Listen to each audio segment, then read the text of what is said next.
Hello, madam. Sucharita, madam. We'll start at 1:35. Is it okay? Yes, fine.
Good afternoon, all. I welcome you all in the second session of second day faculty development program. And now I request Sucharita Gadre, madam, to start with the session. Good afternoon, everyone. Back again from your lunch. Feeling sleepy? Or ready to go ahead with the tests, questionnaires? Let me understand from you all. How was your experience of the first questionnaire?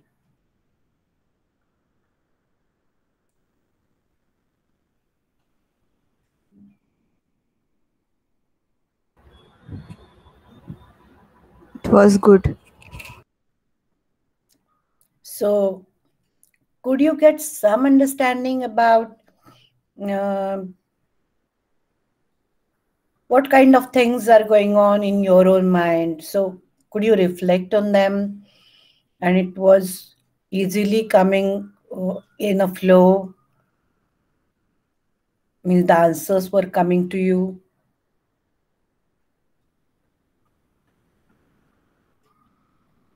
Okay. You have asked freely the meanings. That's very good. Do you feel that you will be able to use this with the clients, whomsoever you will be working? Could you get that feel?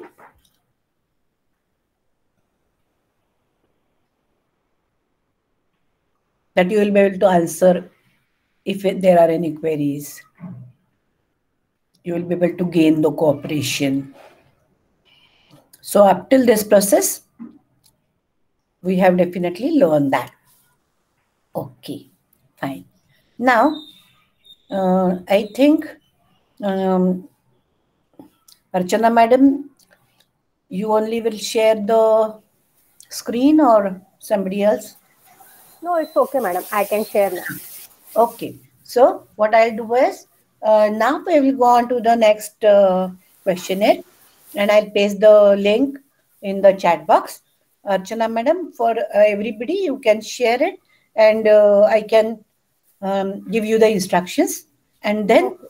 we can proceed, right? Fine. Okay, fine. So I'll paste the link. Now I'll paste first link in English and the next link immediately after that in Marathi. You can choose your own language.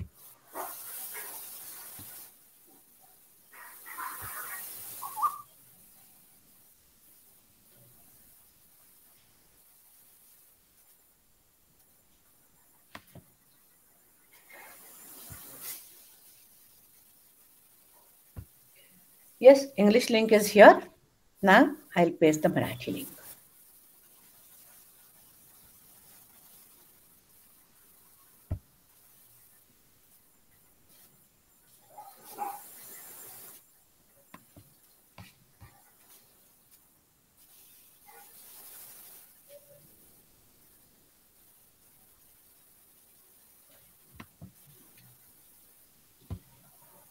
Archana madam, can you Shall I open it? Yes, yes, madam. Yes.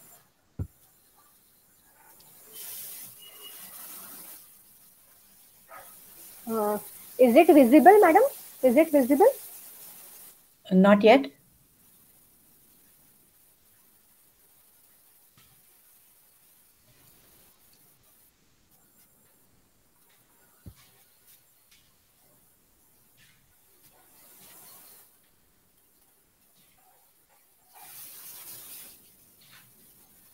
Yes.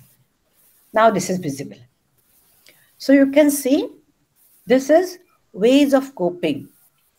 How do you face, in what way you tend to react or behave in such situations that you are going to answer. So fill in your name.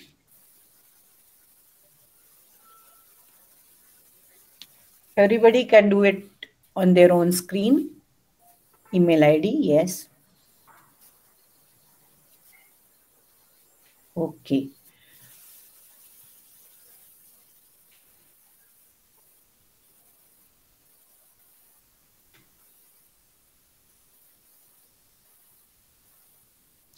Fine. Can you go down a bit? Yes. I'll read out the instructions for you and you can read it in your own mind. Okay. So, to respond to the statements in this questionnaire, you must think about specific stressful situations. Take a few moments and think about some stressful situations that you have experienced during the COVID-19 pandemic. By stressful, we mean a situation that was difficult or troubling for you, either because you felt distressed about what has happened or because you had to use considerable effort to deal with the situation. The situation may have involved your family, your job, your friends, or something else that is important to you. You can describe one such stressful situation you have experienced below in writing, or you can talk about it with me.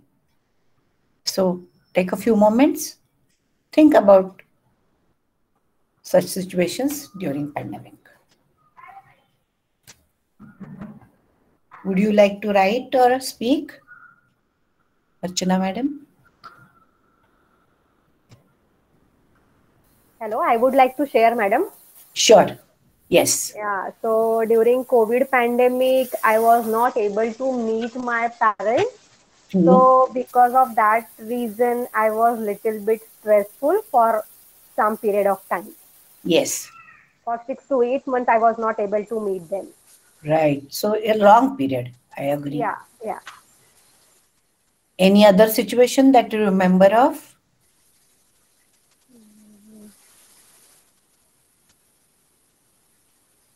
You must be definitely worried about their health. Yeah, and second thing, I was disturbed about my son because he is 12th 12 years old, and in this age, he was during pandemic. He was not able to play. He was not able to go out of home, meet with his Correct. friends, and that was I was as a parent, I was little bit disturbed. Yes, definitely. It was so very different that actually this is a socialization period. We know his growth might be hampered, so we get worried. Right. How much others are doing, what others are doing. Is my child um at par with them? Is he learning? So there are many questions in our mind, definitely. And those kinds of questions do worry us. So it is about our loved ones, your mother and father, as well as your child. So can you go down a bit? Click next. Yes. Remember this actually while answering the questions. So all of you must have tried to remember. Click the next again. It's not I appearing. clicked it, madam. Okay, click it again. Uh, no, Or it's working, madam. It's yeah.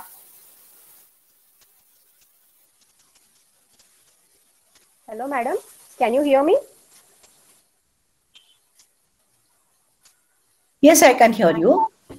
Huh. So remember that we please consider the above context while you read each statement and indicate your preference. Okay, there are 42 statements and you can complete it in about 15 minutes or so. So you can see here the answer options are no, somewhat, almost, and yes. Okay, madam, you can stop now sharing your Yes, screen yes. I'm stop sharing and now. go ahead with them. So everybody could understand? No questions or queries? Ma'am मला link नाही आली. Hmm. Hello, Probably because you मला joined link late, what I'll do is, I'll ma'am paste it मला again. Link नाही मिळाली. Oh, probably because you joined late, that's why you are unable to see. So I'll paste the links again. Okay, I'll paste, okay, thank you. first I'll paste English link, followed by that I'll paste Marathi link. Okay, okay, thank you. could you listen to the instructions?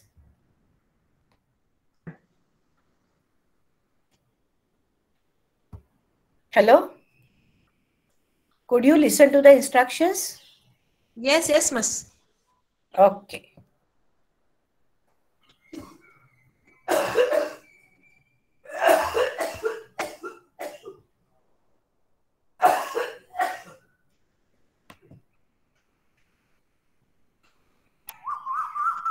So this is the English link I have pasted for all those who have joined late.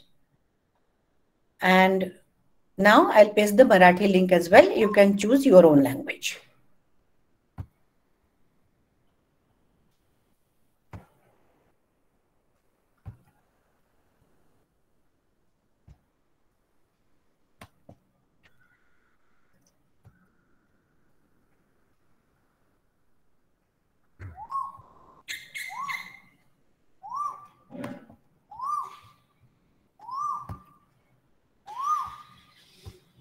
Yes, both the links I have pasted.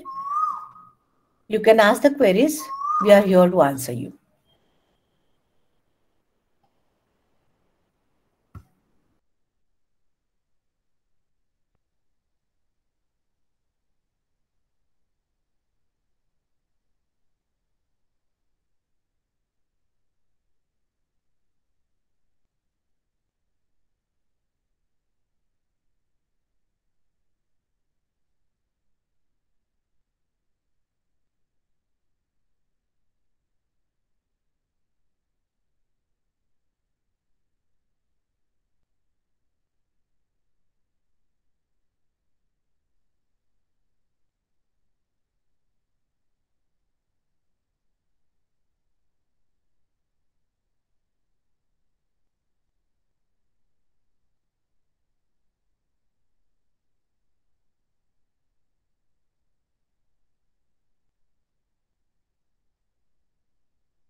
Sucharita ताई.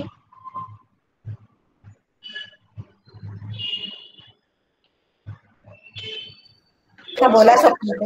हो. हा मी प्रश्नावलीतला जो 23वा प्रश्न आहे तो माझ्या परिस्थितीला लागू होत नाहीये. म्हणजे मग त्याला समस्या स्वतःमुळेच निर्माण झाली हे लक्षात आले.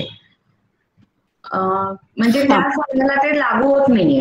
म्हणजे समस्या नव्हती. हा, समस्या नव्हतीच का? कुठली तरी समस्या असेल ना आपल्याला. नाही, म्हणजे माझं मी जे लिहिलंय त्याच्यामधलं तो जो तो नसू देत. एकाच पेजला तुम्ही हे राहायला पाहिजे असं काही नाही. There can be other incidents. कारण की अगदी एकाच इन्सिडेन्सला तुम्ही वेगळ्या प्रकारे दिलं असेल तर वेगवेगळे इन्सिडेन्सेस घडत असतात आणि त्यामुळे दुसऱ्या इन्सिडेंट्सचा तुम्ही विचार करू शकता. म्हणून आम्ही सिच्युएशन्स म्हटलंय पहा इन्स्ट्रक्शन्स मध्ये. तुम्ही एकच हे शेअर केला असेल, त्याच्याबद्दल लिहिलं असेल तरी सुद्धा विधानाच्या ह्याच्यात त्यांनी लिहिलं होतं ना, प्रत्येक विधान वाचताना वर विचार केलेला संदर्भ लक्षात घ्या म्हणून. हो हो, बरोबर आहे. पण तो संदर्भ सर्व अनेक सिच्युएशन्सचा असू शकतो. बरं, ओके. वेगवेगळ्या सिच्युएशनचा असू शकतो. म्हणजे कारण की ड्युरिंग द पॅन्डेमिक अनेक एक्सपिरियन्सेस आपण मध्ये गेलो आहे. त्यामुळे अगदी सुरुवातीला आपण म्हटलंय की many situations you might have faced. One situation तुम्ही शेअर करा. बरं बरं, ठीक आहे.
Hello.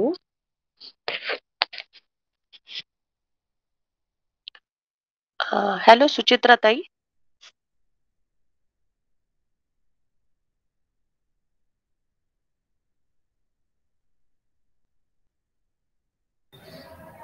Yeah, madam. I will paste it.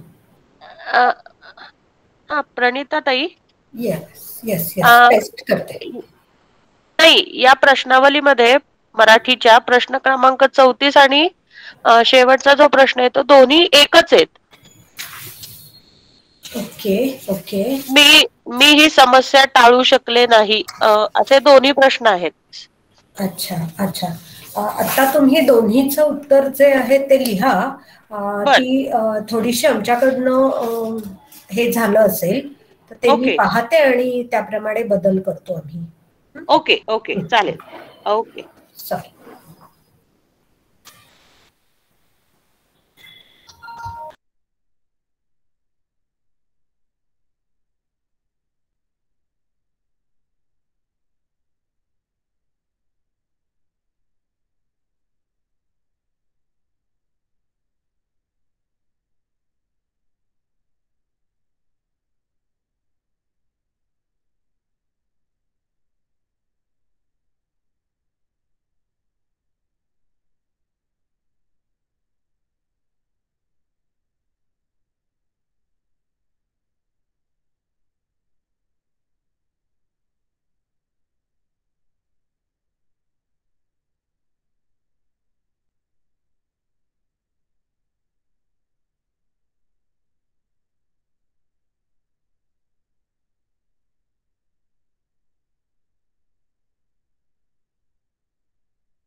I think most of you must have finished doing it. Yet remaining?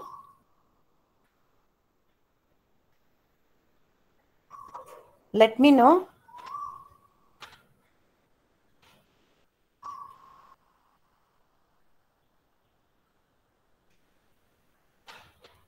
I think all of you can finish it within maybe 5 minutes or so, 3-4 minutes,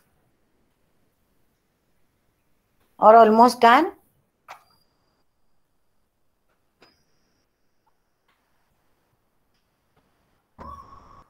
Okay, I'll wait for 2-3 minutes and let me know from you.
Yes, now I think everyone has finished. Shall we go ahead to the next one? The last one? You can unmute yourself if anybody has left. Or else we will go to the last one. Yes. So, only one more, a small questionnaire is remaining. I'll paste the link in the chat box. Once again, English first and then Marathi one.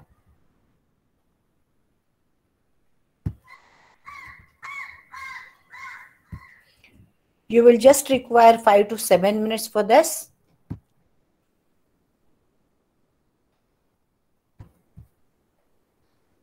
Hello madam. Yes. आधी आपण इंग्लिशमधनं भरली आहे questionnaire आणि नंतर मराठीतनं एखादी भरली तर चालेल का? चालेल ना, चालेल चालेल, काही हरकत नाही. Okay, thank you madam.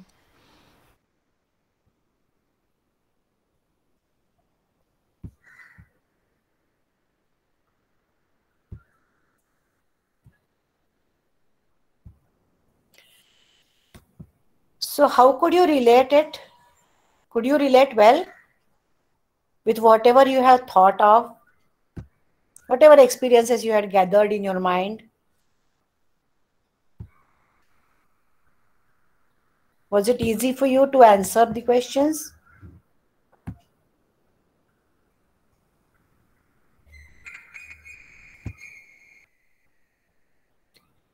So now this is Marathi one.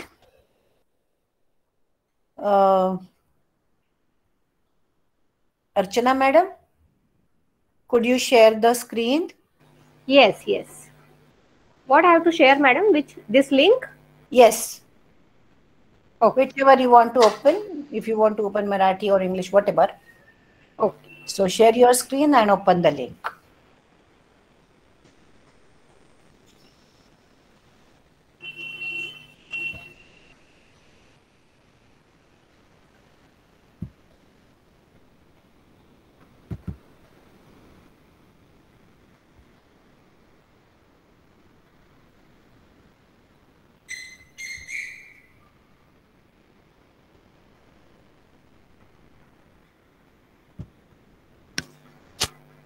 Is it visible now? Not yet. Yes, now it will.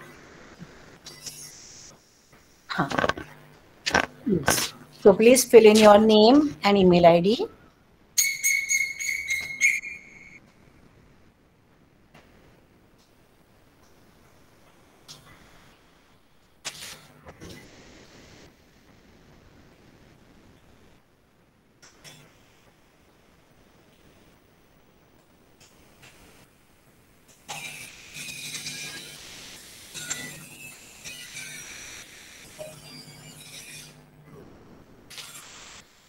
Click the next.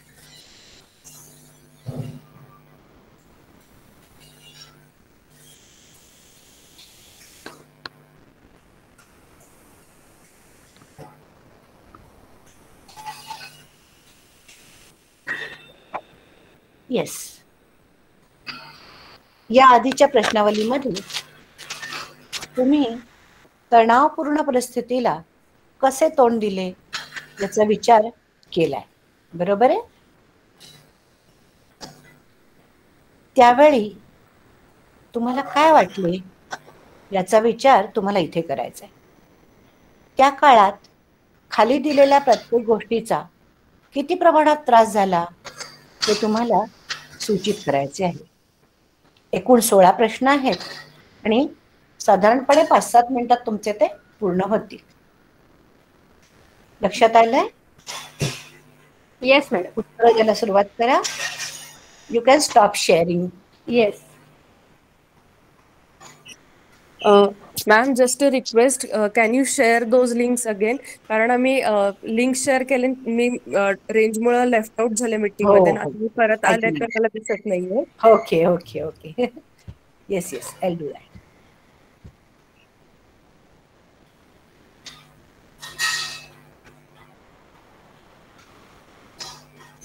I'll again share both the links, or you need which language you prefer?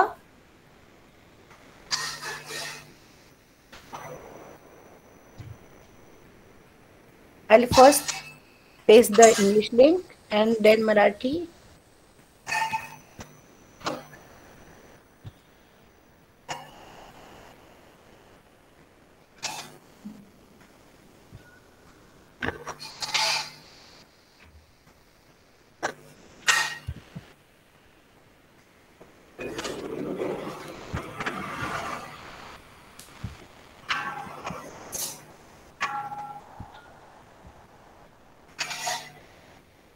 One is here.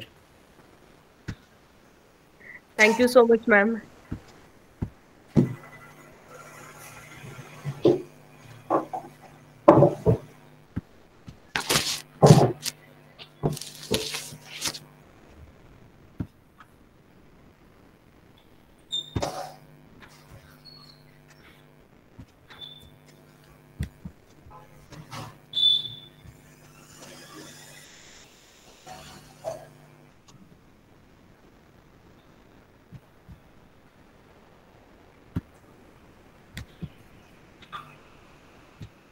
This is the Marathi one.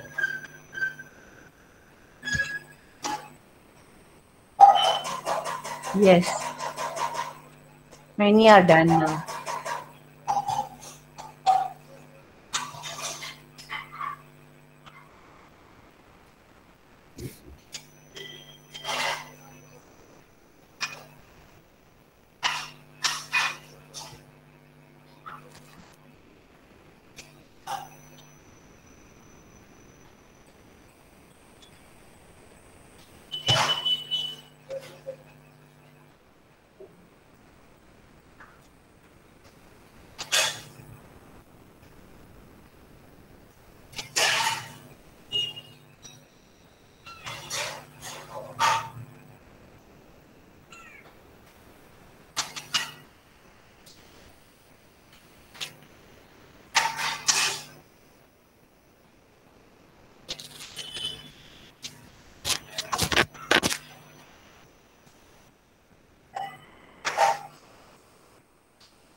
Now I think everyone has finished, submitted the things.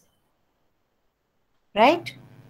So, you all have experienced the ways of answering it. Yesterday, Sujaltai had discussed in details how many times in case of questionnaires, we need answer options, not only as yes or no, but rating scales in those forms. And you have taken the experience today. Would you agree? Any other experience that you would like to share?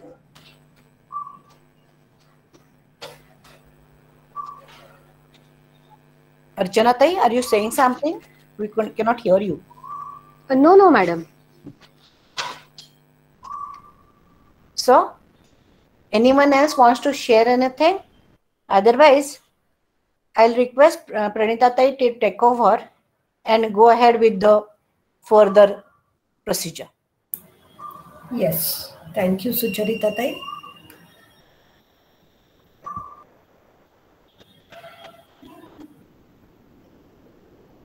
I will share my screen.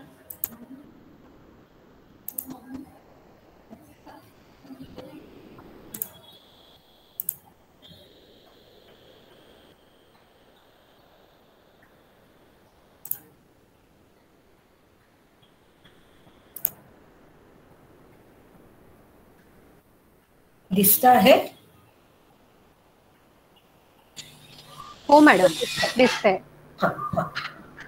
So थोडा आपण आज बदल केला हे तुमच्या लक्षात आलं असेल की आपण प्रोसिजर ऑफ डेटा कलेक्शन आपल्या टाइम टेबलमध्ये सुरुवातीला होतं फर्स्ट सेशन, आणि मग सुचरिताताईंचं आणि मग पुढचा भाग मी घेणार होते, पण त्याच्यामध्ये आपण थोडासा बदल केलेला होता.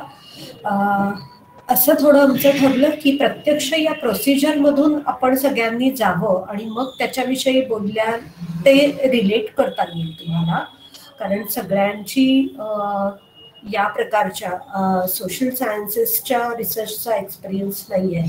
सो तो बदल आम्ही आपापसात करून घेतला होता.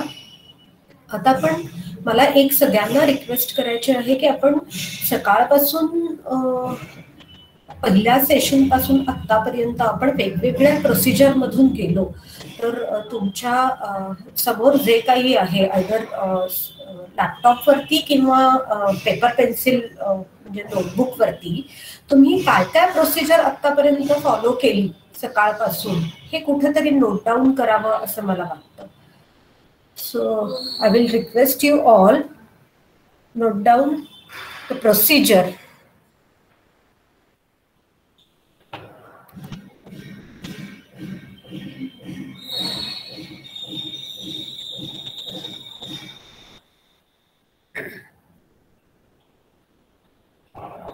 आणि पूर्ण झाली तुमची प्रोसिजर की लिहून आपली एक 2-3 मिनिटात, तर मग एक दोघांनी ती शेअर पण करावी, आणि त्याच्यात काही पॉइंट्स ऍड करायचे असतील तर आपण सगळे मिळून पण करू शकतो.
कोणाचं पूर्ण झालं असेल आणि शेअर करायचं आहे असं सांगाल कोणीतरी एक जण? काय प्रोसिजरनी आपण अगदी सुरुवातीपासून केलो?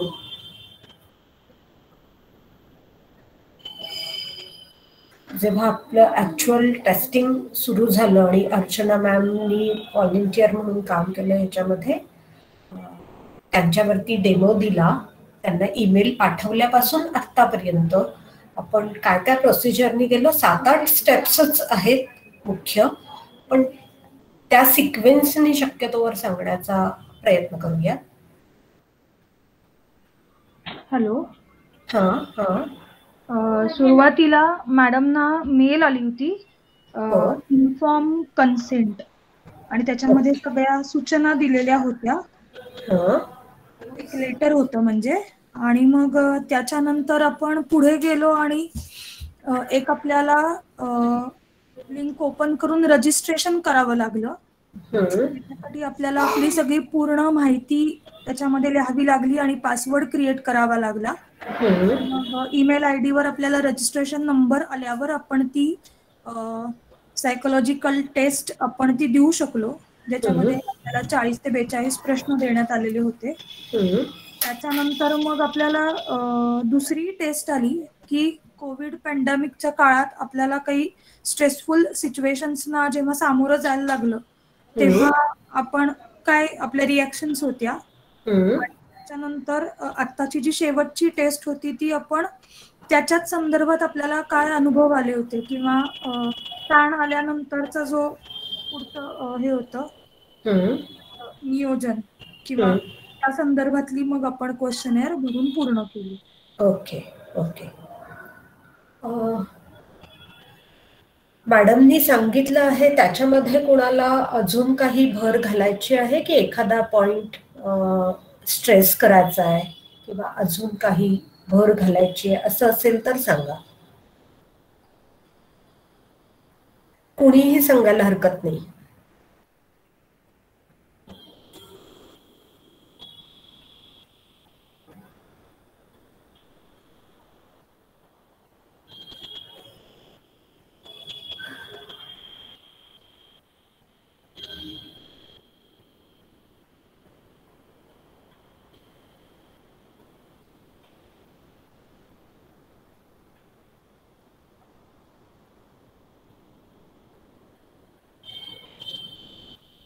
सगळ्यांनी आपले आपले नोट डाऊन केलेली होते प्रोसिजर. तर कोणाला काही असं वाटतंय का की माझा पॉइंट हा वेगळा आहे आणि हा पॉइंट मिस आउट झाला आता मॅडम कडून, तर तो ऍड करावासा वाटतोय?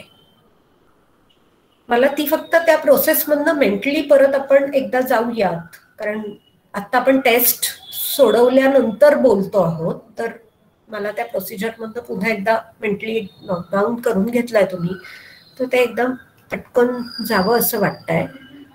सो ईमेल दिल्या लगेचच आपण टेस्ट सुरू केली का?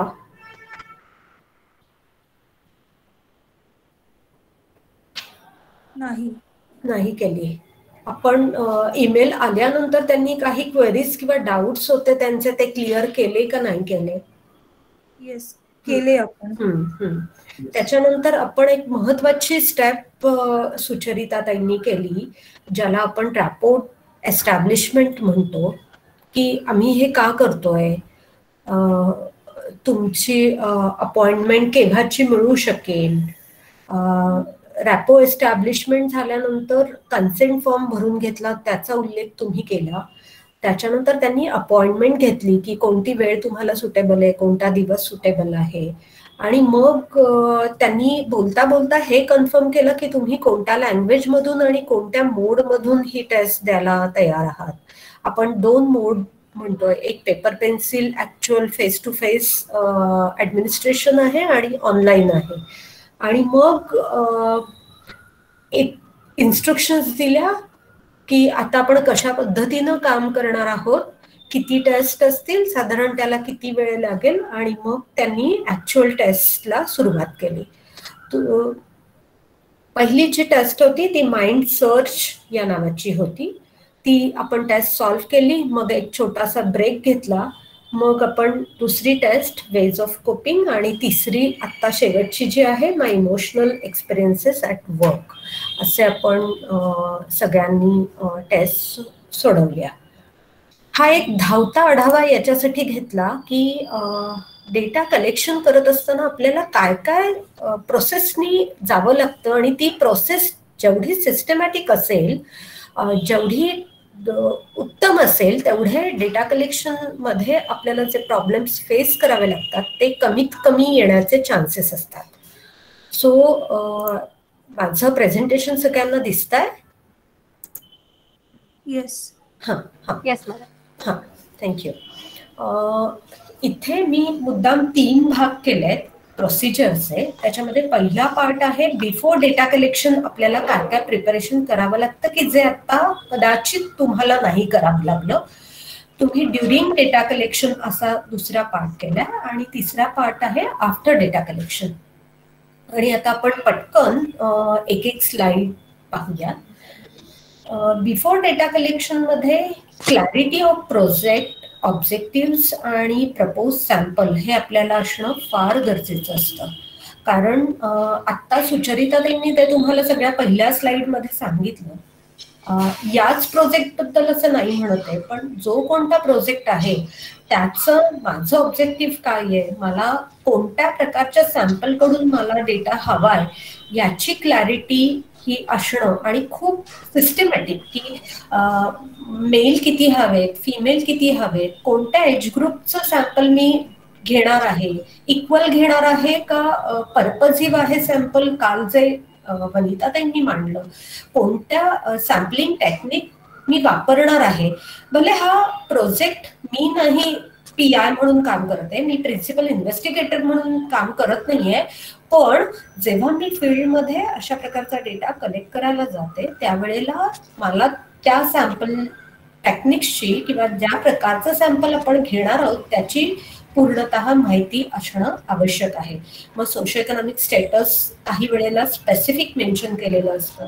इथे आत्ताच्या प्रोजेक्टमध्ये आपण पोलीस ऑफिसर्स असं म्हणतोय, सेकंड आणि फर्स्ट याचे. या सगळ्याचा आपल्याला खूप चांगल्या पद्धतीची क्लॅरिटी असायला लागते. दुसरा भाग जो आहे तो सिलेक्शन, अडॅप्टेशन आणि ट्रान्सलेशन असे तिन्ही शब्द मी एका ओळीत लिहिलेत, पण ही जी सेकंड स्टेप आहे याला मॅक्सिमम वेळ जातो. आता तुम्ही 3 टेस्ट सोडवल्या, पण त्या टेस्ट सुटेबल आहेत का इंडियन पॉप्युलेशनसाठी, त्याचं आपण कोणत्या माध्यमातल्या म्हणजे इंग्रजीमध्ये अवेलेबल असतील पण त्याचं मराठी किंवा हिंदी किंवा आपण अगदीच आदिवासी किंवा अशा वेगळ्या प्रकारच्या मुला-मुलींकडनं किंवा व्यक्तींकडनं समजा भरून घेतोय हे सगळं, तर मग त्या प्रकारच्या भाषेमध्ये याचं ट्रान्सलेशन किंवा अडॅप्टेशन आपण करणार आहोत का. मग ते करण्याची पण काही सिस्टमॅटिक पद्धत आहे की बॅक ट्रान्सलेशन करणं असेल, ते चेक करून घेणं असेल, असा सगळा भाग आपल्याला जर आपण अवेलेबल टूल वापरणार असू तर. पण प्रत्येक वेळेला आपल्याला टूल्स अवेलेबल होतातच असं नाही. काही वेळेला आपल्याला ती तयार पण करावी लागतात. आपला स्टडी व्हेरिएबल काहीतरी वेगळा आहे घेतलेला आणि त्या स्टडी व्हेरिएबलचा अवेलेबल टूल मी ज्या प्रकारचं सॅम्पल प्रपोज करते आहे त्या सॅम्पलसाठी अवेलेबल नाही आहे, तर मग ते टूल कदाचित आपल्याला डेव्हलप करून घ्यायला लागेल. जर तुमच्या प्रोजेक्टचं मोठा तुम्ही स्वतः तो डिझाईन केलेला आहे आणि असेल तर. अदरवाईज माझा रोल हा फक्त आता फील्ड इन्व्हेस्टिगेटर म्हणून असेल तर ते सगळं करण्याची जबाबदारी ही जी कोअर टीम आहे किंवा जे प्रिन्सिपल इन्व्हेस्टिगेटर आहे, को इन्व्हेस्टिगेटर्स आहेत त्यांची मुख्यतः राहते. पण मी या सगळ्या प्रोसिजर याच्यासाठी म्हणतेय की आता आपल्याला सगळा पट किंवा तो फ्लो काय असतो जेव्हा आपण एखादा रिसर्च कंडक्ट करतो त्यावेळेला हे सगळं मी मुद्दाम मांडली आहे. आत्ता तुम्ही ज्या प्रोसेसमधनं गेलात ते म्हणजे तुमचं ट्रेनिंग किंवा orientation of data collection tools. तर ही टूल्स काय असणार आहेत, याला साधारण काय प्रकारचे प्रश्न याच्यामध्ये आहेत हे एका स्लाइडमध्ये सांगू शकलो असतो ना, की हे 3 टूल्स आहेत, त्याच्यामध्ये एवढे आयटम्स आहेत आणि हे झालं, संपलं. पण प्रत्यक्ष तुम्ही जेव्हा ती टेस्ट सोडवता त्यावेळेला तुम्हाला काय अडचणी समोरच्या व्यक्ती विचारू शकतात, कोणता शब्द समजत नाहीये, साधारण किती वेळ या टेस्टसाठी लागतो, काय प्रकारचे प्रश्न समोरची व्यक्ती विचारू शकते, म्हणजे not only in terms of data collection questionnaire पण बाकी पण गोष्टी. म्हणून मग त्या सगळ्याचं ट्रेनिंग होणं हे फार आवश्यक असतं. ज्या ओरिएंटेशन मधून आता तुम्ही अगदी ब्रीफ झालं हे ओरिएंटेशन, पण आम्ही प्रज्ञा मानस संशोधिकेमध्ये अशा मोठ्या मोठ्या प्रोजेक्टसाठी 3-3 दिवसांचे, सबंध दिवसांचे असे ओरिएंटेशन प्रोग्राम करत असतो कोणत्याही प्रोजेक्टचं डेटा कलेक्शन करण्यापूर्वी. आणि त्याचे प्रॅक्टिस डेमो पण घेतो, की पेअर करणं किंवा ग्रुप टेस्टिंग असेल तर ग्रुप टेस्टिंग मध्ये प्रत्यक्ष ते करून दाखवणं आणि मग त्यांचं त्यावेळेला नोट डाऊन करून ठेवणं आणि ज्या काही गोष्टी छान झाल्या आहेत आणि काय अजून इम्प्रूव्हमेंटला चान्सेस आहेत हे सगळं आम्ही त्या फीडबॅक हे देत असतो. सो तो भाग आता आपला झाला नाहीये, पण एकूण काय प्रकारचे टूल्स आहेत त्याच्यातनं तुम्ही आता गेलेला आहात.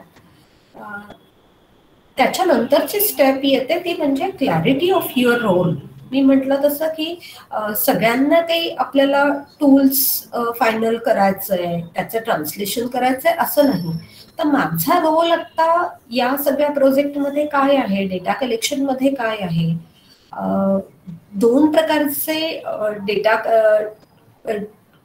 टूल्स आपण विषयी माहिती घेतली काल, सुजलताईंनी ती सांगितली. त्याच्यामध्ये एक आहे तो क्वालिटेटिव्ह रिसर्च आणि त्याच्या मेथड्स वेगळ्या आहेत, आणि दुसरा क्वांटिटेटिव्ह की जे काहीतरी आपण इन टर्म्स ऑफ नंबर्स आपण कलेक्ट करत असतो, किंवा ऑब्जेक्टिव्ह टाईप क्वेश्चनेअर्स आहेत. आणि असे पण काही आहेत की ज्याच्यामध्ये सेमी स्ट्रक्चर इंटरव्ह्यूज घेतलेले आहेत किंवा काही ऑब्झर्वेशन्स फील्ड मधली करायची आहेत. तर असे वेगवेगळ्या प्रकारचे टूल्स आहेत. पण आता माझा नेमका रोल काय असणार आहे या डेटा कलेक्शनच्या प्रोसेसमध्ये, तर आता मला फक्त टेस्ट ऍडमिनिस्टर करायची आहे. काही वेळेला असं होतं की मला टेस्ट ऍडमिनिस्टर नाही करायची, कोणीतरी ऍडमिनिस्टर करतंय आणि मी फक्त सुपरवाइज करतेय, लागेल तशी मदत करते आहे. सो तिथे माझा रोल बदलतो. इंटरव्ह्यू कोणीतरी वेगळी व्यक्ती घेणार आहे, पण त्या इंटरव्ह्यूचे पॉइंट्स नोट डाऊन करून ठेवणं किंवा त्यांच्या काही वेगळ्या प्रकारची ऑब्झर्वेशन्स, बॉडी लँग्वेज याच्याबद्दल काही टिपून ठेवणं असा माझा रोल आहे. तर हे आपल्याला खूप आपल्या रोल बद्दलची क्लॅरिटी असणं आणि त्याप्रमाणे ट्रेनिंग घेणं हे फार आवश्यक असतं जेव्हा तुम्ही डेटा कलेक्शन करता. नाही झालं तर काय होतं या संदर्भात पुढे बोलीन मी. हे सगळं झाल्यानंतर एकदा माझा रोल आयडेंटिफाय झाला की मी टेस्ट ऍडमिनिस्टर करणार आहे, जसं आता सुचरिता त्यांनी केलं, तर मग फ्लो चार्ट करायला लागतो आपल्याला. बरेचदा आम्ही तो फ्लो चार्ट देतो म्हणजे काही मिसिंग राहत नाही. जो आता तुमच्याकडनं मी थोडासा पॉइंट आउट करण्याचा प्रयत्न केला की काय बाबा पहिल्यांदा आपण इन्फॉर्मेशन ईमेलनी पाठवणार, नंतर काय त्यांच्या काही क्वेरीज असतील, डाऊट्स असतील ते क्लिअर करणार, मग रॅपो एस्टॅब्लिश करणार, असा जो काही फ्लो चार्ट आहे त्याचा सिक्वेन्स आहे की माइंड सर्च अगोदर म्हणजे माइंड सर्चच अगोदर द्यायची आहे, मग ब्रेक द्यायचा झाला तर नेमका कुठे देणार आहे, हे सगळा तो फ्लो चार्ट आपल्याला आपल्या आपल्या रोल प्रमाणे प्रिपेअर करावा लागेल. तो फ्लो चार्ट झाल्यानंतर समजा मी टेस्ट ऍडमिनिस्टर करणार आहे किंवा मी सुपरवायझर म्हणून किंवा टेस्ट ऍडमिनिस्टरला जो कोणी करणार आहे त्याला मदत करणार असेल, तर मला दोघांनाही त्या गटाची पूर्ण प्रोफाईल माहिती पाहिजे. ग्रुप प्रोफाईल म्हणजे काय, मी आता कोणत्या गटाचं टेस्ट ऍडमिनिस्टर करणार आहे, तो गट साधारण वयोगट काय आहे, त्यांचं एज्युकेशनल बॅकग्राऊंड काय आहे, सोशो इकॉनॉमिक स्टेटस काय आहे, ती जर कॉलेजचे मुलं असतील तर किती वेळ त्यांचं अटेन्शन स्पॅन असू शकतं. आपल्याला प्रोबॅबल सगळ्या गोष्टी आपलं प्लॅनिंग करण्यासाठी ही ग्रुप प्रोफाईल आणि समजा इंडिव्हिज्युअल असेल तर इंडिव्हिज्युअल व्यक्तीची प्रोफाईल ही आपल्या डोळ्यासमोर असण्याचा नक्कीच फायदा होतो. म्हणजे आता आपण ॲट अ स्ट्रेच 3 टेस्ट सोडवल्या, पण हे जर 60-65ची व्यक्ती आहे आणि तिला आपण 3ही टेस्ट दिल्या तर असं आपण नाही करू. तिथे आपल्याला कदाचित विचारायला लागेल की तुम्हाला ब्रेकची गरज आहे, आपण ब्रेक घेऊयात का, आवश्यक आहे का, किंवा अनइझीनेस वाटतोय. तर अशा वेळेला आपल्याला मेंटली खूप प्रिपेअर राहावं लागतं की फिजिकली काही हे नाहीये, फिट नाहीये व्यक्ती. तर अशा वेळेला आपल्याला ह्या सगळ्या माहिती असण्याचा, त्यांची इन्फॉर्मेशन आपल्याला खूप फायदा होतो. आता जे सुचरिता त्यांनी केलं ते रॅपोर्ट एस्टॅब्लिशमेंट, आणि तो खूप महत्वाचा भाग असतो. महत्वाचा याच्यासाठी की तुमचा रॅपोर्ट कशा प्रकारे एस्टॅब्लिश झालेला आहे त्याच्यावरती तुमचं डेटा कलेक्शनचा सक्सेस अवलंबून असतो. जर आपला रॅपोर्ट व्यवस्थित झालेला नसेल तर मग असंही होण्याचे चान्सेस आहेत, जे आपण कन्सेंटमध्ये म्हटलंय की you can withdraw any time. तर मग ते विथड्रॉ होतील, ते नीट फॉर्म भरणार नाही, निम्मे प्रश्न भरतील, निम्मे भरणार नाहीत. आता आपण ऑनलाईन सोडून घेतलं आणि तिथे एक प्रश्न क्लिक म्हणजे सगळे आन्सर्स दिल्याशिवाय पुढे जात नाही होत आपण. पण पेपर पेन्सिलला तसं होत नाही. पेपर पेन्सिलला असं होऊ शकतं की 3-4 प्रश्न त्यांनी असे रॅन्डम काहीतरी उत्तरं दिली आहेत वगैरे. तर रॅपोर्ट एस्टॅब्लिश करणं आणि तुम्ही जी माहिती देणार आहात त्याच्यामुळे खूप मोठ्या संशोधनाला मदत होणार आहे अशा मोटिवेशनल इन्स्ट्रक्शन्स आपल्याकडनं केल्या तर मग पुढचं डेटा कलेक्शन अगदी स्मूथली होतं असा आमचा तरी अनुभव आहे. आणि मग ते अगदी कुणाचंही असेल, म्हणजे इंडस्ट्रीयल एरियामधले मॅनेजर्स पासून ते 1ली-2रीची शाळेतली मुलं इथपर्यंत त्यांचं कॉपरेशन खूप चांगलं मिळतं आपल्याला. त्याच्यानंतरचा जो इथे पॉइंट म्हटलेला आहे की रॅपो एस्टॅब्लिशमेंट झाल्यानंतर इन्फॉर्म कन्सेंट. इन्फॉर्म कन्सेंटमध्ये जे सगळे पॉइंट्स मगाशी सांगितले त्या सगळ्याचा समावेश होतो. आणि इन्फॉर्म कन्सेंट साईन करण्यापूर्वी हे मॅन्डेटरी असतं की त्यांना जे काही डाऊट्स त्यांच्या मनामध्ये आहेत ते न कंटाळता प्रत्येक प्रश्नाला आपण उत्तर देणं आणि ते प्रश्नांना उत्तर दिली तर आपल्याला संमती मिळण्याचे चान्सेस जास्त असतात. हे सगळं झाल्यानंतर जे सुचरिता त्यांनी आत्ताही विचारलं आणि एरवी पण आपण विचारतो की तुमची प्रिफर्ड लँग्वेज काय आहे, मदर टंग काय आहे. मला आता 2-3 प्रकारच्या लँग्वेजेस येत आहेत, पण अशा प्रकारचा इंटरव्ह्यू द्यायचा आहे तर तुम्हाला समजा तुम्ही वेगळ्या भाषेत बोलत असाल तर ती भाषा मदर टंग तुमची काय आहे. नाही तर मग बरेचदा असं होतं की एक्सप्रेशनला भाषेची अडसर आल्यामुळे ते एक्सप्रेस करू शकत नाहीत स्वतःला, असंही होऊ शकतं. म्हणून हा खूप महत्वाचा मुद्दा आहे की डेटा कलेक्शन करण्यापूर्वी आपण तेही त्यांना विचारूया. हे सगळं आपण बिफोर डेटा कलेक्शन म्हणतो आहोत, अजून डेटा कलेक्शनला आपण सुरुवात नाही केलेली.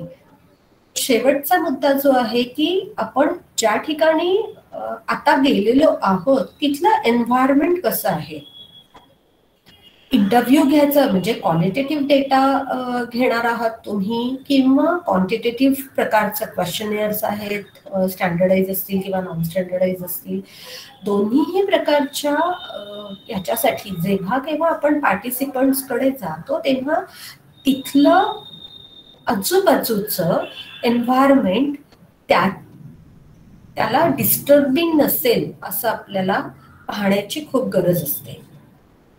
नाहीतर मग मी समजा एखाद्या लहान मुलाशी बोलतीये किंवा आत्ता सुद्धा तुम्ही PC वरती जेव्हा सोडवताय तेव्हा आजूबाजूला जर काही खूप गोष्टी चालू आहेत ऑफिसमध्ये, घरामध्ये, तर मग तेवढं कॉन्सन्ट्रेट तुम्ही करू शकत नाही. त्याच्यामुळे त्याचा परिणाम हा टेस्ट घेणं असेल किंवा इंटरव्ह्यूज घेत असू तर त्याच्यावरती खूप होऊ शकतो आणि जे अपेक्षित असतो, जे आपण इंटरप्रेट करणार आहोत ते तसंच होईल याची म्हणजे त्याच्यावरती अनेक घटक परिणाम करू शकतात. फॉर एक्झाम्पल मी आता काहीतरी माझा खूप त्रासदायक अनुभव शेअर करतेय आणि तेवढ्यात माझं कोणीतरी मैत्रीण किंवा अशी शेजारी आली आणि बसली खुर्चीवर, तर मी नाही तेवढ्या मोकळेपणाने शेअर करू शकणार जेवढे मी फक्त जो कोणी डेटा कलेक्ट म्हणजे इंटरव्ह्यू घेणारा आहे तो आणि मी देणारी आम्ही दोघं असताना करू त्यावेळेला. सो अशा प्रकारचे डेव्हिएशन्स आपल्याला कमीत कमी आणता येतील. पूर्ण आयडियल सिच्युएशन खूप वेगळी असते, ती प्रत्येक वेळेला शक्य होतेच असं नाही, पण त्यातल्या त्यात आपण अशा प्रकारचं डिस्टर्बन्स येणार नाही अशा ठिकाणी बसावं. अगोदर ते खाल्लेले आहेत, जेवलेलं आहे ना, पोटात काहीतरी भर आहे ना, पाण्याची बाटली, अशी सगळी प्रॉपर आपण प्रिपरेशन करून मग आपण प्रत्यक्ष डेटा कलेक्शनला सुरुवात करणार. आता हे सगळं तर तुम्ही अनुभवलेलं आहे. मी फटाफट फक्त ह्याच्याकडनं मुद्द्यांवरनं जाते कारण खूप गोष्टी कव्हर व्हायच्यात. Keep ready with a test kit. आत्ता हे सगळे टेस्ट लिंक्स आमच्या रेडी होत्या किंवा पेपर पेन्सिल टेस्टचं पण किट आहे ते सगळं रेडी ठेवणं हे फार आवश्यक आहे. नुसतं रेडी ठेवायचं नाही तर चेकिंग ऑल टूल्स की बाबा इंटरव्ह्यू शेड्यूल मी काहीतरी सेमिस्ट्रक्चर इंटरव्ह्यू घेते तर ते माझ्या बरोबर आहे ना, मराठीतनं जर करायचं आहे तर मराठी आहे ना, इंग्लिश आहे ना, नेमकं कुठे काय फ्लो चार्ट आणि बाकी सगळ्यांनी गोष्टी मगाशी सांगितल्या. क्वालिटेटिव्ह असेल तर क्वांटिटेटिव्ह असेल तर क्वेश्चनेअर्स सगळ्या क्वेश्चनेअर्सची पानं छापली गेलेली आहेत ना पासून बारीक बारीक गोष्टी की प्रिंट त्याची उत्तम आहे ना, नाहीतर बरेचदा ती अक्षरं दिसत नाहीत किंवा असं, तर ते सगळं आपल्याला चेक करावं लागतं. हे सगळं चेकिंग आणि हे झाल्यानंतर आपण एखादी व्यक्ती असेल तर ती व्यक्ती तिचं नाव आणि हे आपल्याला अगदी सहज समजू शकतं. पण जिथे 10 जणांचं 5 जणांचं 20 जणांचं टेस्टिंग तुम्ही घेताय त्यावेळेला तुमच्याकडे तुम्ही अगोदर ती लिस्ट मुलांची असेल किंवा जे कोणी आपण जाणार आहोत त्यांची लिस्ट तुम्ही मागवून ठेवायची आणि त्या लिस्ट प्रमाणे एक अटेंडन्स घ्यायचा की आता कोण आलेलं आहे.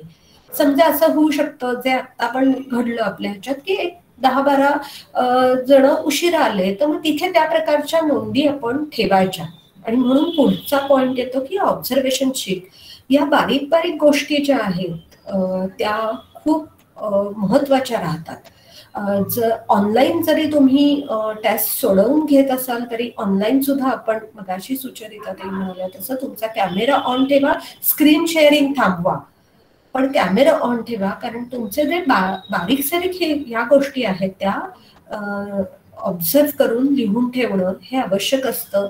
आणि हे सगळं डेटा कलेक्ट करून झाल्यानंतर जेव्हा असं लक्षात येतं की इथे काहीतरी उत्तरांचा पॅटर्न किंवा हे बदलतोय, या व्यक्तीच्या बाबतीत ही उत्तरं अशी का बरं आलेली असतील असं जेव्हा आपण पाहतो इंडिव्हिज्युअल पेपर्स त्यावेळेला मग लक्षात येतं की नाही इथे काही लिहिलेली आहेत का ऑब्झर्वेशन, त्या ऑब्झर्वेशनची आपल्याला मदत होते आणि हा डेटा घ्यायचा किंवा नाही घ्यायचा, ठेवायचा किंवा नाही ठेवायचा, पुन्हा या व्यक्तीला काही कॉन्टॅक्ट करायचा का नाही करायचा, या सगळ्यासाठी या आपण जी बारीक सारीक ऑब्झर्वेशन्स करतो त्याची खूप मदत होते. काही जण हे फास्ट उत्तरं लिहितात, वेळेपेक्षा पटकन सोडवून होतो. काही जण ही एकेका प्रश्नावरती खूप वेळ रेंगाळतात. प्रत्येकाची ही बारीक सारीक ऑब्झर्वेशन्स ही शक्य तितकी हे लिहून ठेवण्याचा नक्की उपयोग होतो. आणि हे दोन्ही म्हणजे क्वांटिटेटिव्ह असू देत किंवा क्वालिटेटिव्ह मेथड्स तुमच्या डेटा कलेक्शनच्या असल्या तरी सुद्धा. आणि शेवटचा प्रश्न हा आन्सरिंग क्वेरीज. आन्सरिंग क्वेरीज म्हणजे उत्तरं सांगणं नाही, पण मग असे 2-3 प्रश्न विचारले गेले की हे नेमकं कोणत्या कॉन्टॅक्ट मध्ये विचारलं गेलंय, तर त्या कॉन्टॅक्ट मध्ये विचारलं कोणत्या गेल्या हे एवढं सांगायचं, पण याचं उत्तर काय असेल याला डायरेक्शन देणारं आपलं कुठलंही विधान नको. ही काळजी आपल्याला ड्युरिंग टेस्ट ऍडमिनिस्ट्रेशन मध्ये घ्यावी लागते. शेवटचा जो भाग आहे तो म्हणजे आफ्टर डेटा कलेक्शन. आता मी डेटा कलेक्ट केला, सगळं झालं, आता पुढे काय? जर आपण तो पेपर पेन्सिल घेणार असू तर आता 3 टेस्ट दिल्या, मग त्या यादीप्रमाणे समजा तुम्ही 40 जणांनी ही टेस्ट पेपर पेन्सिल सोडवलेली आहे, तर 40 जणांचे 3 वेगवेगळ्या टेस्टचे गठ्ठे तयार करणं, त्यांच्या आन्सरशीट्स त्याप्रमाणे क्लासिफाय करणं, प्रत्येकाची आन्सरशीट घेत असताना पटकन एक स्कॅन करणं की कुठले प्रश्न चुकून असं होतं की पेपर पेन्सिल घेतो त्यावेळेला की एखादा पान निसटून जातं सोडवण्याच्या ह्याच्यामध्ये, तर प्रत्येक क्वेश्चनला आन्सर केलेला आहे ना हे तिथल्या तिथे पाहावं लागतं. पण असं पण होतं की काही वेळेला ते नंतर आपल्या लक्षात येतं, त्यावेळेला लक्षात येतं. सो अशा प्रकारे ते चेकिंग आणि क्लासिफाईंग आन्सरशीट्स असा तो मुद्दा आहे. खूप बोलण्यासारखं आहे, पण वेळ आणि ह्या सगळ्या गोष्टी आपला डेटा कोडिंगचा भाग आहेत आणि डेटा एंट्रीचा तो आपण अगदी सविस्तर आता बघणार आहोत, पण त्याच्याविषयी त्यावेळेला बोलते. डेटा क्लिनिंग ही पण महत्वाची स्टेप असते. असं होतं की काही जणांच्या बाबतीत आणि विशेषतः आता आपण ज्या प्रकल्पाच्या साठी हे सगळं ट्रेनिंग घेतोय त्या प्रकल्पामध्ये तर असं होण्याची शक्यता आहे की ऑफिसर्स आहेत ते सगळे आणि मोठ्या मोठ्या पोस्टवरती ही लोक आहेत. अटेस्टेड 3ही टेस्ट झाल्या नाहीत, कुणाची 2च झाली, कुणाची 1च झाली, कुणाची 3ही झाल्या पण पूर्ण नाही होऊ शकल्या काही कारणाने. तर मग अशा व्यक्ती कोण आहेत हे सगळं आपल्याला डेटा क्लिनिंगच्या प्रोसेसमध्ये कळू शकतं आणि मग तो ठेवायचा नाही ठेवायचा आणि पुढच्या अनालिसिसमध्ये नेण्यापूर्वी काय करता येऊ शकतं हा सगळा भाग आपल्याला डेटा क्लिनिंगमध्ये करावा लागतो. डेटा अनालिसिसमध्ये मुख्यतः क्वांटिटेटिव्ह मध्ये तुम्हाला सगळ्यांना माहिती असेल तर वेगवेगळ्या प्रकारचे स्टॅटिस्टिक्स आहेत. Parametric statistics, non parametric statistics, depends on your sample size असं आपण पाहतो. आणि क्वालिटेटिव्ह मध्ये खूप साऱ्या मेथड्स आहेत. ग्राउंडेड थिअरी मेथड आहे, फेनॉमेनॉलॉजिकल अनालिसिस आहे किंवा थेमॅटिक अनालिसिस आहे. तर त्याप्रमाणे ते डेटा अनालिसिसचे आपण आयदर सॉफ्टवेअर वापरून किंवा मॅन्युअली असं अनालिसिस हे करू शकतो. पण आता सध्या तरी सगळेजण क्वांटिटेटिव्ह साठी कम्प्युटर सॉफ्टवेअरच वापरतात.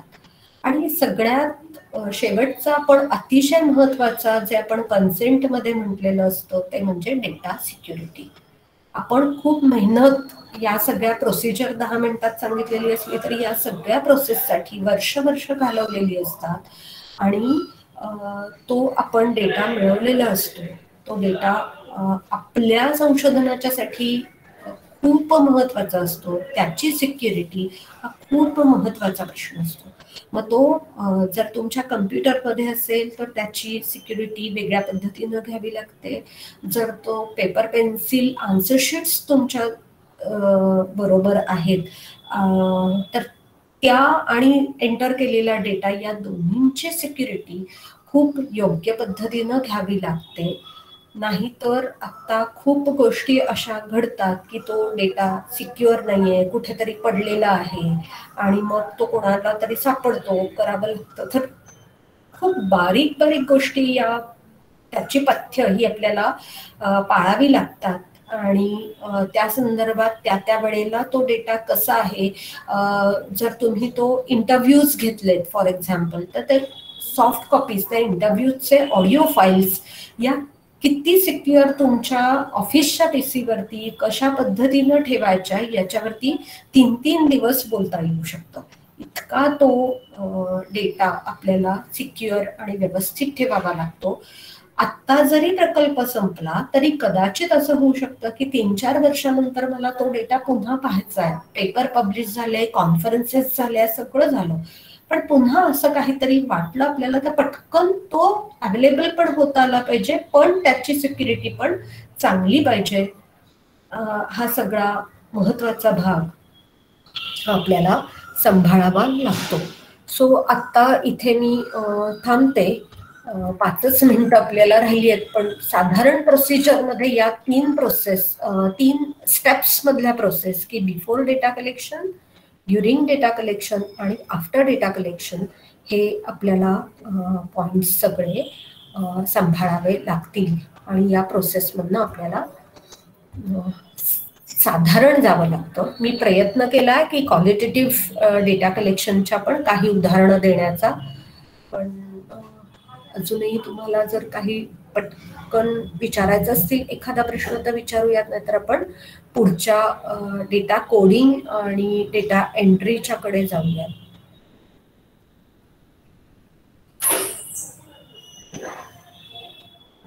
हॅलो प्रणिता ताई.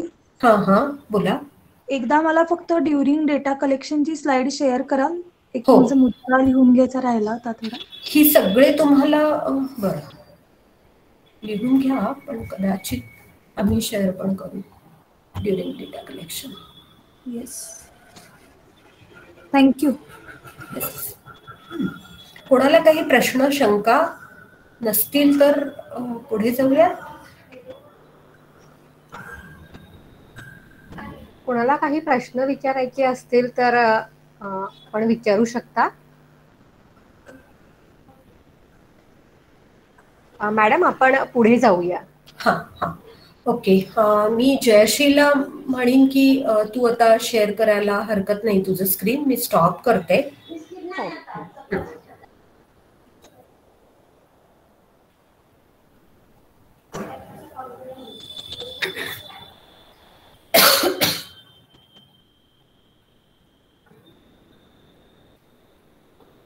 ती शेअर करतेय तोपर्यंत मला एक प्रश्न तुमच्यापैकी कोणीही देऊ शकता की जेव्हा आपली क्लासरूम मध्ये युनिव्हर्सिटीची एक्झाम होते त्यावेळेला आपण काय पद्धत वापरतो?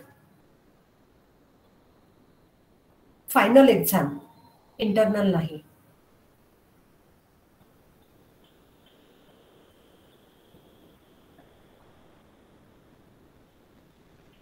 मॅडम यावर्षीचं जेव्हा म्हणजे पॅन्डेमिक मध्ये जेव्हा ऑनलाईन पद्धतीने मुलींच्या एक्झाम्स होतात आहे विद्यापीठाच्या लेवलवर, तेव्हा पूर्ण जे कम्युनिकेशन आहे ते विद्यापीठ आणि स्टुडंट्सच्या मध्ये होतं आहे.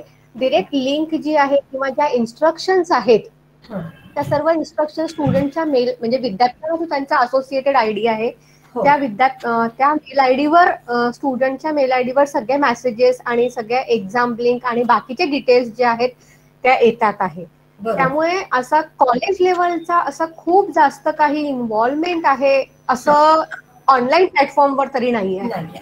मला फक्त अगोदरचेच अनुभव थोडे सांगायचे होते तुमचेच, की जेव्हा तुम्ही युनिव्हर्सिटी एक्झाम कंडक्ट करता त्यावेळेला त्या विद्यार्थ्याचं कुठेही त्याला एक स्टिकर येतं. अगदी 12वीच्या परीक्षा 10वीच्या परीक्षा घेतला तरी, आणि त्याचा तो सीट नंबर असतो आणि तो सीट नंबर हा महत्वाचा असतो. पण त्या सीट नंबर वरून ती व्यक्ती कुठल्या भागातली आहे काय आहे याचं सगळं रेकॉर्ड हे युनिव्हर्सिटीकडे असतं. जेव्हा ते पेपर्स हे तुमच्याकडे चेकिंगला येतात तेव्हा त्या सीट नंबर वरून तुम्हाला काही कळत नाही की ती व्यक्ती ही कोणत्या भागातली आहे, कोणत्या कॉलेजची आहे. सो बरोबर हे कशासाठी केलं जातं? कोडिंग याच्यासाठी केली जाते की त्या म्हणजे शिक्षकांना कळू नये तो विद्यार्थी कुठला आहे काय आहे यासाठी ती कोडिंग केली जाते. येस. सो इथे पण आपण कोडिंग करत असताना ही त्याची पर्सनल आयडेंटिटी ही लीक होऊ नये, पण ती सगळी असते आपल्याकडे आणि आपण जे कन्सेंटमध्ये लिहून घेतलेलं असतं याच्यासाठी आपण हे कोडिंग करत असतो. आणि ऍट द सेम टाइम आपण आता डेटा कलेक्शन समजा 1000 जणांचा म्हटलाय, 300 जणांचा म्हटलाय, 100 जणांचं जे काही आपण प्रपोज केलेलं आहे आपल्या प्रपोजलमध्ये त्याचा आढावा घेणं, त्याचा वेळोवेळी फीडबॅक घेणं याच्यासाठी सुद्धा आपल्याला हे कोडिंग फार महत्वाचं ठरतं. सो आता याच्याविषयी थोडक्यात सांगते. डेटा कलेक्शन प्लॅन आपण समजा या प्रकल्पाचा असं केलाय की 3 व्हेरिएबल्स आपण मोजतो आहोत. याच्यामध्ये पहिलं mind search, ways of coping, my emotional experiences. आणि याच्यामध्ये समजा आपण असं आता गृहीत धरू की इथे प्रपोज्ड एन आहे. पहिल्या टेस्टवरती 100, दुसऱ्या 100, तिसऱ्या 100, एकूण 300 जणांचं सॅम्पल आपण इथे गृहीत धरतो. याच्यामध्ये खाली घेतेस थोडंसं जयश्री, याच्यामध्ये डेमोग्राफिक डेटा आपण म्हणतोय की 31 ते 40 वयोगटातले मेल आपल्याला 50 हवेत, फिमेल 50 हवेत, असे समजा आपण प्रपोज केलेलं आहे. तर तो भाग पण आपल्याला, मी मगाशीच म्हटलं की सॅम्पल कोणतं नेमकं घ्यायचंय त्याचं डिस्क्रिप्शन हे इथे आपण दिलेलं आहे. त्याच्यानंतर खालचा भाग आहे की आता आपण काही PSI घेणार आहोत का, आपण bank manager, forest officer, self tax officer, general आपण कुठल्या कॅटेगरीचं सॅम्पल प्रपोज केलेलं आहे त्याला पण आपण पुढे कॅटेगरी दिलेली आहे की 1 कोणाला म्हणायचं, 2 कोणाला म्हणायचं, 3 कोणाला म्हणायचं, असं आपण ठरवून घेतलेलं आहे. आणि पुढे आत्ता जरी सुचरिता त्यांनी म्हटलेलं आहे की पुणे आणि औरंगाबाद डिव्हिजन, तर आत्ता समजून घेण्यासाठी मी फक्त हे 5च जिल्हे घेतलेले आहेत, पुणे, सोलापूर, बीड, जालना आणि कोल्हापूर. आणि त्याच्या समोर कोड म्हणून पुण्यासाठी PU, सोलापूरसाठी SO असं केलेलं आहे. आता आपण प्रत्यक्ष हे झालं आपलं, हा प्लॅन झाला डेटा कलेक्शनचा. या प्लॅन प्रमाणे वरती घेतेस जयश्री, या प्लॅन मध्ये आता मी मगाशी तुम्हाला म्हटलं की हा प्लॅन डोळ्यासमोर सतत असेल आणि मग मला लक्षात येतं की पुढचा जो MS चा डेटा आहे त्याच्या पुढच्या अक्युम्युलेटेड डेटा किती आहे, तर तिथे तू क्लिक कर जयश्री आणि 50 हा आकडा घाल.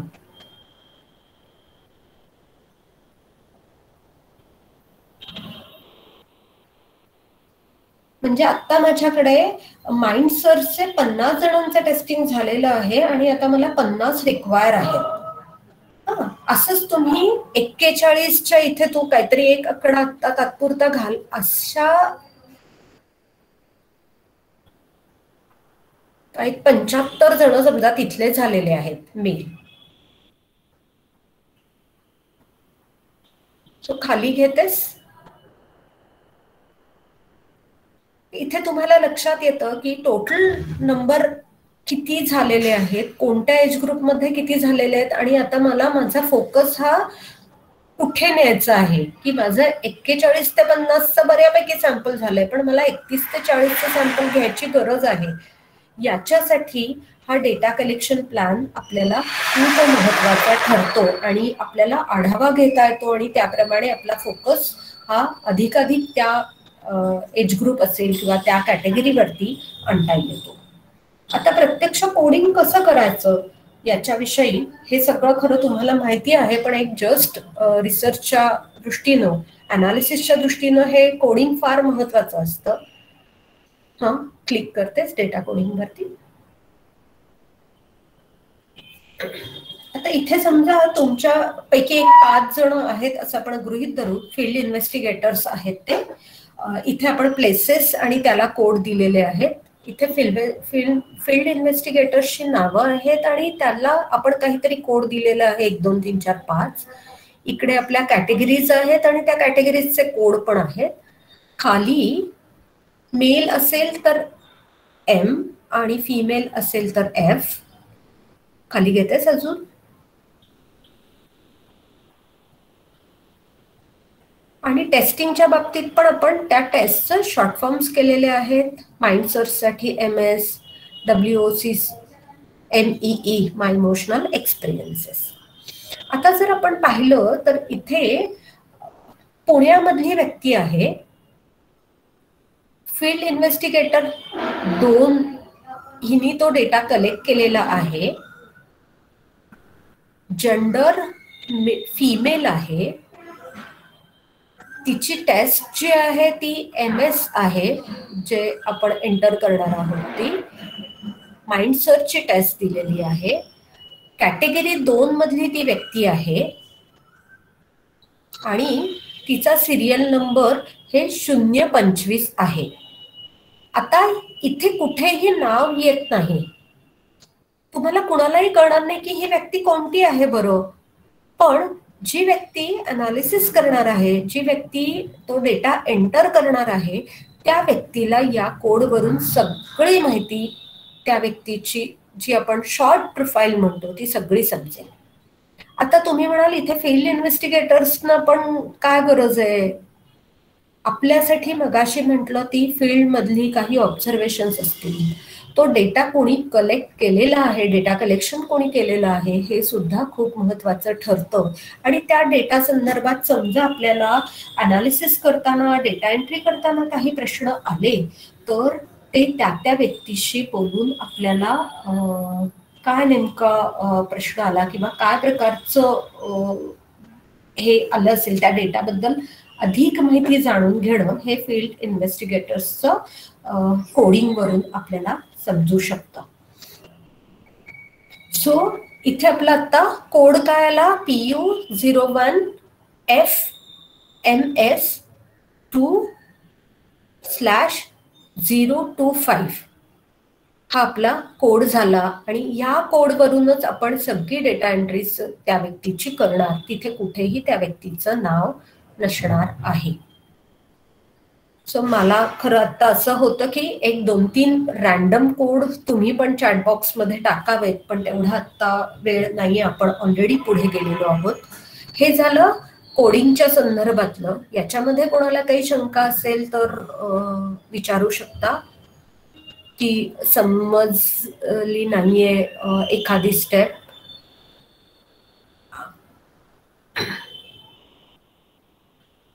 शंका आहे कोणाला काही? नंतरही तुम्ही ईमेलनी विचारू शकता. माझा ईमेल आयडी मी पीपीटी मध्ये दिलेलाच आहे, शेअर केलेला आहे. सरांच्याकडे आणि मॅडमच्याकडे पण आहे. ओके. सो कोणाला काही शंका नाहीये तर आपण डेटा एंट्री स्ट्रक्चरकडे जाऊयात. आता इथे आपण कोड घातलेलाच आहे. असं एक्सेल शीट आपल्याला आपल्या टेस्टनुसार त्याचा डेटा एंट्रीचा फॉर्मॅट ठरवावा लागतो. इथे तुम्ही पाहताय कोड आपण आता याप्रमाणे घातलेले आहेत आणि 1, 2, 3, 4 त्या व्यक्तीनी जे म्हटलेलं आहे ते पुढपर्यंत आपण MEE म्हणजे माय इमोशनल एक्सपिरियन्सचे डेटा एंट्री आपण इथे ते स्ट्रक्चर तयार केलेलं आहे. तो फॉर्मॅट आपण पाहतोय. आणि आता आपण पुढे पुढे जाऊयात. 10 नंतर जाते Jayashree.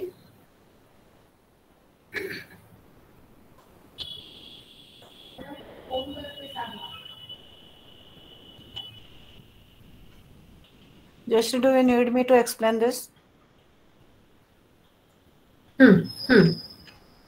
Okay, Jayashree, go back. तुम्ही सर्वांनी माय इमोशनल एक्सपिरियन्सेस सोडवलेली आहेत 16 प्रश्नांची क्वेश्चनर. तर इथे तुम्ही दिलेले आन्सर्स इथे जसे का तसे म्हणजे तुम्ही आन्सर्स एंटर केले किंवा आपल्याला गुगल फॉर्म मधनं मिळाले, त्यामुळे ते समडेज. तर आपण पाहिलेलं आहे की तिथे त्याचे ऑप्शन्स काय काय होते की not at all, some days, more than half days and nearly every day. आणि त्यामुळे नॉट ॲट ऑल ला 0, some days ला 1, more than half days ला 2 आणि नियरली एव्हरी डेज ला 3. Maximum possible score is 3 for one item. For each item. Yes, for one item. त्यामुळे मी तुम्हाला तिथे दाखवलेलं आहे की तुम्ही तिथे जर का तुम्ही कागदावर लिहिलेल्या ह्याच्यावरनं डेटा एंट्री करणार असाल तर सम डेजला टिक केलेला असेल तर तुम्ही 1 अशी डेटा एंट्री करणार आहात. ही खाली डेटा एंट्री केलेली आहे. आणि गुगल फॉर्मला जर असा डेटा आला तर आपण त्याला की लावतो आणि हेच सेम स्कोर कीनी पुढे येतात. जयश्री पुढे जा आता. त्यामुळे तेच सेम स्कोर्स त्या व्यक्तीचे आलेले आहेत. ओके, कारण त्याने ती आन्सर्स दिली आहेत. आता पुढे जा. ह्याच्यामध्ये आपण 2 काय म्हणूया डोमेन्स मोजले जातात. एक म्हणजे डिप्रेशन, त्या व्यक्तीला डिप्रेशनचा औदासीन्याचा अनुभव येतोय का, उदासीनता आली आहे का, आणि दुसरं म्हणजे अँझायटी, काळजी वाटते आहे का. कारण ह्या दोन अगदी बेसिक भावना आहेत ज्या कमी जास्त प्रमाणात अनुभवल्या जाऊ शकतात स्ट्रेसमध्ये किंवा प्रेशर असणाऱ्या सिच्युएशनमध्ये. आपण ज्या प्रकारच्या उजळणी करायला सांगितली होती किंवा त्याची आठवण करून घ्यायला सांगितली होती तिथे. आणि मग तिथे क्लिक केली जयश्री, तर याच्यामध्ये एकूण 16 आयटम्स आहेत, हे तुम्हाला लक्षात येईलच. त्याच्यामध्ये 16 पैकी 9 आयटम्स तुमचे डिप्रेशनचे आहेत आणि उरलेले 7 आयटम्स हे तुमचे अँझायटीचे आहेत. त्यामुळे डिप्रेशनला मॅक्सिमम पॉसिबल स्कोर होतो 9-27 आणि अँझायटीला मॅक्सिमम पॉसिबल होतो 7-21. आता आपल्याला इथे जो स्कोर मिळालेला आहे तो पाहता आहात तुम्ही की 21 पैकी 7 हा अँझायटीसाठी मिळालेला स्कोर आहे आणि 27 पैकी 16 हे एक सॅम्पल म्हणून उदाहरणार्थ. तर उघडच आहे आपल्याला कॅटेगरीज केलेल्या असतील इंटरप्रिटेशन साठीच्या. तर इथे जनरल आपल्याला असं दिसतंय की इन जनरल डिप्रेशनचा स्कोर जरा जास्त दिसतोय आणि अँझायटीचा स्कोर तेवढा म्हणजे कवी काळजी वाटली नाही की काय, तो व्हॉटेवर. पण आपल्याला नॉर्म्स प्रमाणे, नॉर्म्सचा उल्लेख कालच्या काय म्हणूया प्रेझेंटेशनमध्ये सुरेल त्यांनी केलेला होता की इन जनरल डिप्रेशन किती असेल तर खूप जास्त डिप्रेशन आहे, मॉडरेट आहे, कमी आहे आणि डिप्रेशन नाही, अशा निदान पैकी 4 कॅटेगरीज असतात आणि त्याच्यासाठी स्कोर रेंज असते. त्या स्कोर रेंज प्रमाणे आपण ह्याला खाली कॅटेगरी देणार. म्हणजे इंटरप्रिटेशनच्या वेळेला 16 साठीची कॅटेगरी कुठली आहे ती देणार, तसंच अँझायटीचं. आणि अशा प्रकारे प्रत्येक ह्याचं स्कोरिंग आणि इंटरप्रिटेशन ठरत असतं. Is this clear to you all?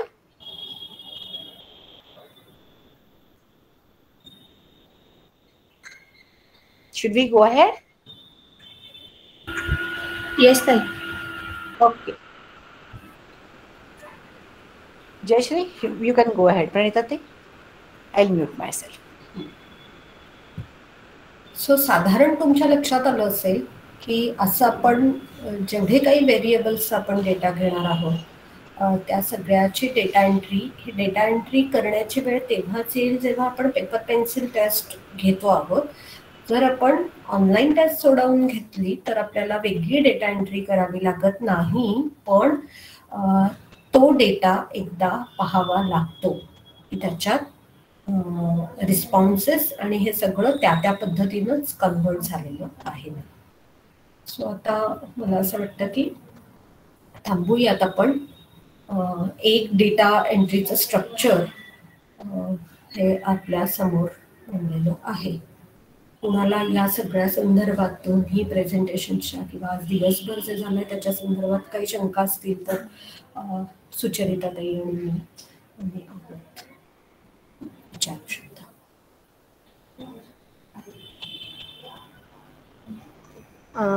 सर्वांना विनंती आहे, जर काही डाऊट्स काही क्वेरीज असतील तर आपण मॅडमला विचारू शकता. सुचरिताताई आणि प्रणिता मॅडम दोन्ही इथे अवेलेबल आहे. सो तर काही प्रश्न असतील तर आपण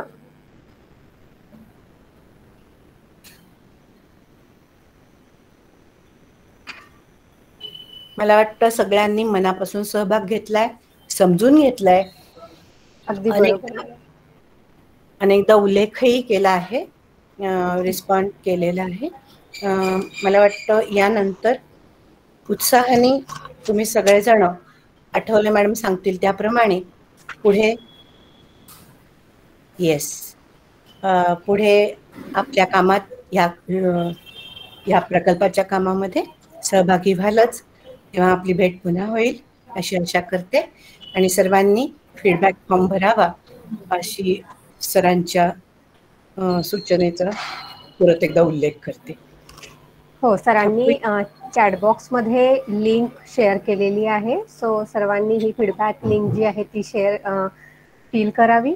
तसेच आजच्या कार्यक्रमामध्ये डॉक्टर सुचरिता गद्रे मॅडमनी खूप छान पद्धतीने आपल्याला जो एक प्रोजेक्ट आपण करणार आहोत त्याच्याविषयी त्याचा रोडमॅप काय असणार आहे किंवा कुठल्या गोष्टी आपल्याला खूप जास्त लक्ष घालून कराव्या लागणार आहे त्याबद्दल आधी सुरुवातीला माहिती दिली. त्याच्यानंतर मॅडमनी मला असं वाटतं थोडंसं लॉकडाऊनच्या पिरियडमध्ये जी आपली एक मानसिक स्थिती होती आणि त्या परिस्थितीला आपण कसे सामोरी गेलो या सगळ्या गोष्टी थोड्याशा आपण आज रिकॉल केल्या आणि कुठेतरी ऑनलाईन मोडवर का होईना आपण त्या कुठेतरी मांडू शकलो.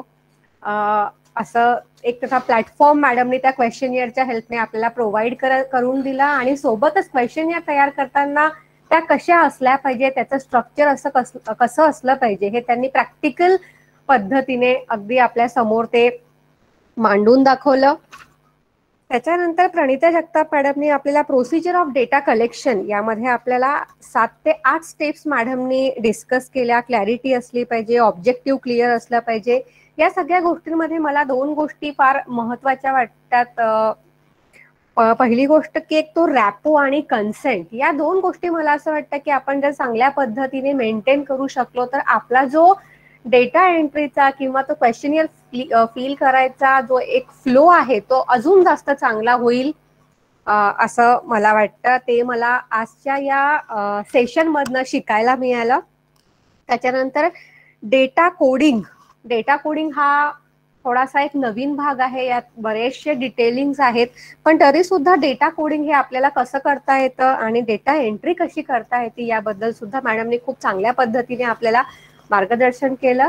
सो मी आजच्या या सेशनसाठी आपल्याला लाभलेल्या सुचरिता गद्रे मॅडम आणि डॉक्टर प्रणिता जगताप मॅडम या दोघींचे मनापासून आभार मानते की त्यांनी खूप छान पद्धतीने मार्गदर्शन केलं. तसेच सिद्धिविनायक महिला महाविद्यालयाचे सर्व स्टाफ मेंबर्स ज्यांनी पूर्ण दिवस म्हणजे आपल्या ज्या सेशन मध्ये खूप ऍक्टिव्हली पार्टिसिपेट केलं, सगळ्या क्वेश्चनियर्स जे आहेत त्या ऍक्टिव्हली फील केल्या आणि छान एक कम्युनिकेशन जे आहे ते तयार झालं, त्या सर्वांबद्दल मी आपले आभार मानते. आणि आजचा हा कार्यक्रम आपण इथे संपला असं मी जाहीर करते. पलटशा सर सूचना द्यायची आहे. येस फीडबॅक फॉर्म विषयी. फीडबॅक फॉर्मची लिंक मी आपल्या चॅट बॉक्स मध्ये पोस्ट केलेली आहे. तर सर्व पार्टिसिपंटने त्यावर फीडबॅक आपला द्यावा आणि फीडबॅक सबमिट केल्यानंतर प्रोग्रामचं सर्टिफिकेट लगेच तुमच्या ईमेल आयडी वर तुम्हाला मिळेल. तर कृपया प्रत्येकाने चॅट बॉक्स मध्ये जो मेसेज केलेला आहे तो बघा आणि त्या लिंकवर फीडबॅक सबमिट करा. तो मेसेज आपल्या कॉलेजच्या व्हॉट्सअप ग्रुपवरही पण मी सेंड करणार आहे आणि आपल्या चॅट बॉक्स मध्ये पण सेंड केला आहे. आणि दुसरी सूचना परत तीच, सकाळी मी ज्याविषयी बोललो होतो आर्ट ऑफ लिव्हिंगचा जो प्रोग्राम आहे तो आपल्या सर्व फॅकल्टीसाठी पण आहे आज आणि आजपासून 3 दिवस पुढं म्हणजे 17, 18 आणि 19 त्याची लिंक 4 वाजेनंतर उपलब्ध होणार आहे, झूम लिंक. तर मी आपल्या स्टाफच्या ग्रुपवरती पोस्ट करेल, तर आपण सुद्धा त्या लिंकवर जॉईन व्हावं आणि आपल्या सर्व विद्यार्थिनींचे जे ग्रुप्स आहेत ते सर्व क्लास टीचरने आपल्या वर्गांच्या ग्रुपवरती मी पोस्ट करायचे. Thank you madam. फक्त सर एक गोष्ट विचारू का? आमचाही काही स्टाफ कदाचित आता नसेल पण काही सेशन्स त्यांनी अटेंड केलेले आहेत, आता काही कामानिमित्त गेला असेल तर आमच्यासाठी लिंक ती पेस्ट पाठवणार मॅडम. लांगरे मॅडम ती पुढे तुमच्या स्टाफला फॉरवर्ड करतील. हो, मी कॉपी करून घेतली आहे सर इथून लिंक, मी सगळ्यांना पेस्ट करते. Okay madam, no problem. आणखी एक अपील सुद्धा की आता सर्वांना माहिती झालंच आहे आपल्याला कामाला जोरदार सुरुवात करायची आहे. त्यामुळे कोणाच्याही संपर्कात पोलीस ऑफिसर्स किंवा ऍडमिनिस्ट्रेटिव्ह ऑफिसर्स असतील, क्लास 1, क्लास 2 ऑफिसर्स ज्यांना आपण ऍडमिनिस्ट्रेटिव्ह स्टेशन मधल्या म्हणतो आणि त्याच्यामधले वेगवेगळे गट तुमच्या लक्षात आलेच असतील आतापर्यंत. अगदी शिक्षणातले, हेल्थ सेक्टरमधले, IT सेक्टरमधले किंवा इन्कम टॅक्स मधले असे सर्व ऑफिसर्स, आपल्या महिला ऑफिसर्स आपल्याला हव्या आहेत. त्यामुळे कुणाच्याही संपर्कात असतील तर आम्हाला जरूर त्यांचा संपर्क द्यावा. धन्यवाद सर्वांना. धन्यवाद. थँक्यू. Thank you madam.